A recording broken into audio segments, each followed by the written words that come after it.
अस्सलाम students, good morning. Class 4। सबसे पहले आप लोगों ने मेरे साथ कंप्यूटर की बुक ओपन कर लेनी है। Book page number 26। Subject computer, chapter 2, chapter name typing on keyboard, class 4, lecture 17, question number 2। तो स्टूडेंट्स अब हम क्वेश्चन की तरफ आते हैं। आज हमने करना है क्वेश्चन नंबर 2। मैं क्वेश्चन को रीड कर रही हूँ। Right any 3 guidelines for typing on keyboard. लिखें कोई सी भी 3 गाइडलाइंस यानी कि हदायत फॉर टाइपिंग, टाइपिंग के लिए ऑन कीबोर्ड, जो हम टाइपिंग करते हैं कीबोर्ड उसके लिए। यानी कि कोई सी भी 3 हदायत जो है वो टाइपिंग कीबोर्ड पे टाइपिंग करने की कोई सी भी 3 जो है वो बयान करें। तो स्टूडेंट्स अब हम इसके आंसर की तरफ आते हैं। सबसे पहले है, फर्स्ट नंबर पे है हमारे पास, don't to be afraid to make a mistake. यानी कि इसकी पहली जो गाइडलाइंस है वो है don't to be afraid to make a mistake.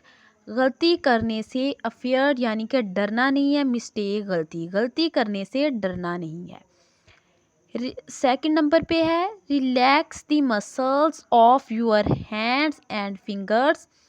Relax करें अपने मसल्स को, अपने हाथों के एंड फिंगर्स और उंगलियों के, अपने हाथ और उंगली के जो उंगलियों के जो मसल्स हैं इनको सबसे पहले क्या करें, रिलैक्स करें।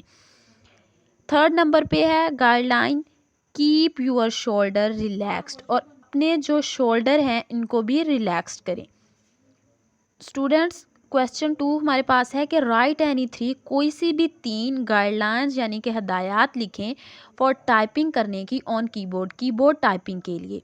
तो स्टूडेंट्स सबसे पहले है हमारे पास, don't to be afraid to make a mistake. गलती होने से मत डरें, यानी कि इस चीज़ से नहीं डरें कि गलती हो जाएगी तो क्या होगा, गलती होने से मत डरें।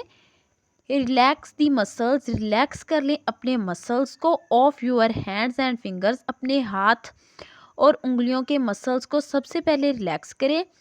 थर्ड नंबर पे है, थर्ड गाइडलाइन है, कीप योर शोल्डर रिलैक्स्ड, और अपने जो कंधे हैं शोल्डर उनको भी रिलैक्स्ड करें। तो students class 4, chapter number 2, typing on keyboard, lecture 17, question number 2। तो स्टूडेंट्स ये आज आप लोगों का जो है वो होमवर्क है। आप लोगों ने इसे अच्छे से अपनी नोटबुक्स पे राइट करना है और याद भी करना है। ओके स्टूडेंट्स, अल्लाह हाफिज़।